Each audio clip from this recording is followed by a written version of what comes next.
Mon cher Seigneur, il me semble que mon âme se délasse et se repose en considérant quelle sera sa joie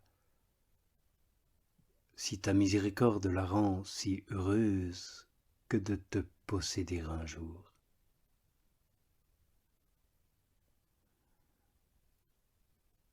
Mais je voudrais qu'auparavant, elle te suive et te serve, puisque ce fut en la servant que tu acquis le bonheur dont elle prétend de jouir. Alors que ferais-je, mon Dieu? Que ferais-je?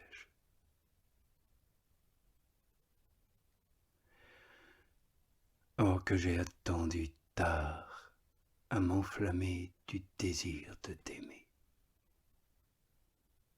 Et que tu t'es hâté, au contraire, de me favoriser de tes grâces, de m'appeler à toi, afin que je m'emploie tout entier à te suivre.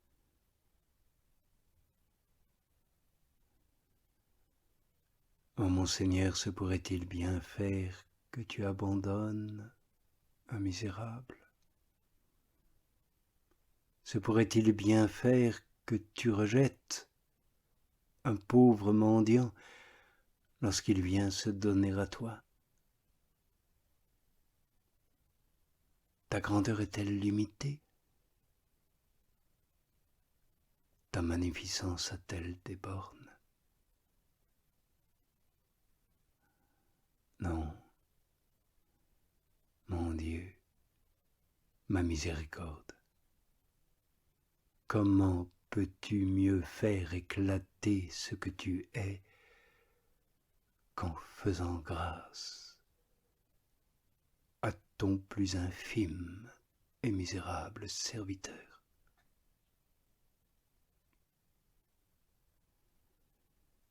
Oui, mon Dieu,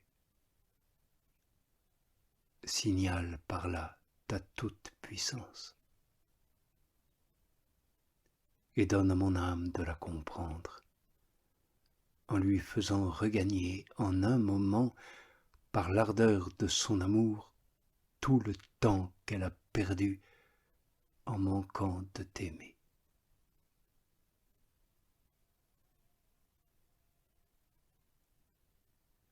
Mais n'est-ce point une extravagance que ce que je dis? Puisque tout le monde dit d'ordinaire que le temps perdu ne saurait jamais se recouvrer. Oui, mon Dieu, cela est une extravagance. Mais ce qui est sage aux yeux du monde est folie pour toi. Et ce qui est fou aux yeux du monde est pour toi une sagesse pleine de miséricorde. Oh mon Dieu, que toutes tes créatures te bénissent. Oui, misérables mortels, rentrez enfin en vous-même. Arrêtez vos yeux sur votre roi, pendant qu'il est encore doux et pitoyable. Cessez de commettre tant de crimes, tournez vos forces et votre fureur contre celui qui vous fait la guerre et qui veut vous ravir les biens et les avantages de votre divine renaissance. Rentrez, rentrez, vous dis-je, rentrez en vous-même. Ouvrez les yeux, poussez des cris, versez des larmes pour demander la lumière véritable à celui qui est venu la donner au monde.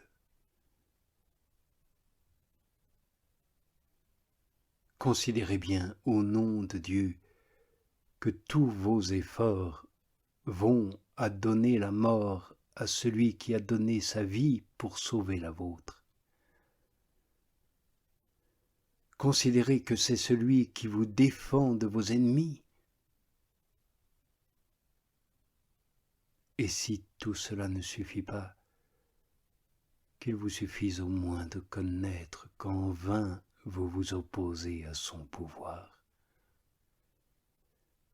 et que tôt ou tard, un feu éternel vous fera payer la peine de votre mépris et de vos audaces. Est-ce à cause que vous voyez cette majesté suprême liée et attachée par l'amour qu'elle a pour nous, que vous êtes si insolent et si hardi à l'offenser, et qu'on fait davantage ceux qui lui ont donné la mort que de le charger de coups et le couvrir de blessures après l'avoir attaché à une colonne?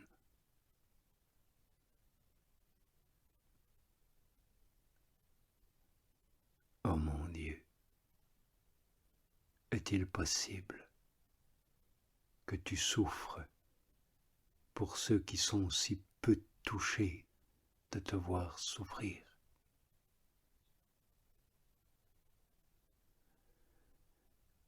Il arrivera un temps, mon Seigneur, oui, il arrivera ce temps où ta justice éclatera et fera voir qu'elle est égale à ta miséricorde.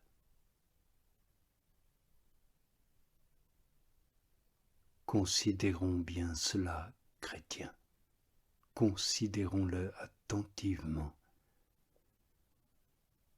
et nous connaîtrons que les obligations que nous avons à Dieu sont infinies, et que les richesses de sa bonté sont inconcevables.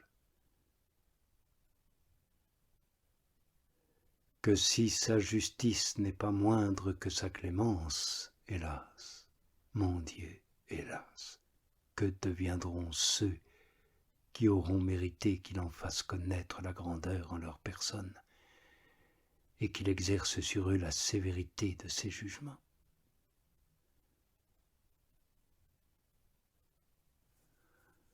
Ô Seigneur, je reconnais la grandeur de ta puissance. Si donc tu peux tout, comme tu le peux en effet, qu'y a-t-il d'impossible à celui qui est tout-puissant? Il suffit, mon Dieu, que tu le veuilles, et quelque misérable que je sois, je crois fermement que tu le peux. Oui, tu peux me pardonner, me faire échapper à ta justice et me sauver par ta miséricorde.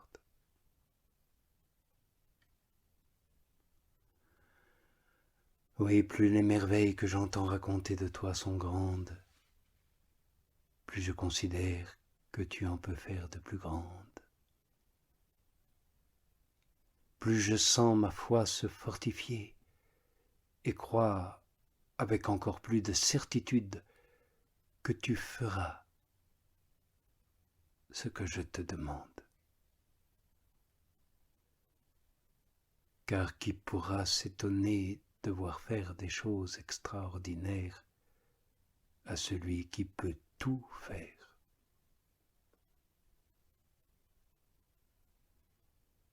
Tu sais, mon Dieu, que dans ma plus grande misère, je n'ai jamais cessé de connaître la grandeur de ton pouvoir et de ta miséricorde. Et donc, Seigneur, quelque égard à la grâce que tu m'as faite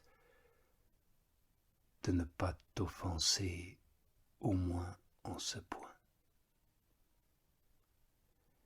Et fais que je répare le temps perdu en redoublant tes faveurs dans le temps présent et à l'avenir, afin qu'en ce dernier jour, je paraisse devant toi, revêtu de la robe nuptiale que je te demande de me donner,